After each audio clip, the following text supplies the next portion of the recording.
રાજ્ય સરકાર દ્વારા દર વર્ષે આપણે રોડ સેફ્ટી મંથનું આયોજન કરીએ છીએ।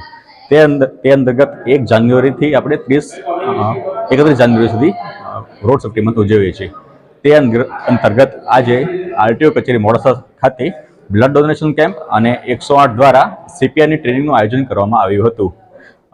બ્લડ ડોનેશન કેમ્પનું આયોજન ઇન્ડિયન રેડ ક્રોસ સોસાયટી તથા જિલ્લા ટ્રાફિક શાખાના સહયોગથી કરવામાં આવ્યું હતું તથા સીપીઆરની ટ્રેનિંગ 108 ટીમ દ્વારા તથા આરોગ્ય વિભાગની ટીમ દ્વારા એના સહયોગથી કરવામાં આવી હતી। અને બ્લડ ડોનેશન માટે અત્રેની કચેરીએ ટ્રાફિક શાખાના કર્મચારીઓ ઉપસ્થિત રહ્યા હતા, અધિકારીઓ ઉપસ્થિત રહ્યા હતા તથા આરટીઓના કર્મચારીઓ અધિકારીઓ ઉપસ્થિત રહ્યા હતા અને એમને બ્લડ ડોનેશન કર્યું હતું।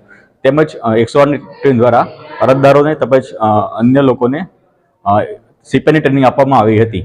આ બ્લડ ડોનેશન કેમ્પમાં ઇન્ડિયન રેડ ક્રોસ સોસાયટીનો સ્ટાફ હાજર રહ્યો હતો તથા તેમને અહીંની જાહેર જનતાને બ્લડ ડોનેશન વિશે પૂરતું જ્ઞાન આપ્યું હતું તથા અત્રેની કચેરીના સ્ટાફ દ્વારા, પોલીસ સ્ટાફ દ્વારા તેમજ જાહેર જનતા દ્વારા ખૂબ સારી માત્રામાં બ્લડ ડોનેશન કરવામાં આવ્યું હતું।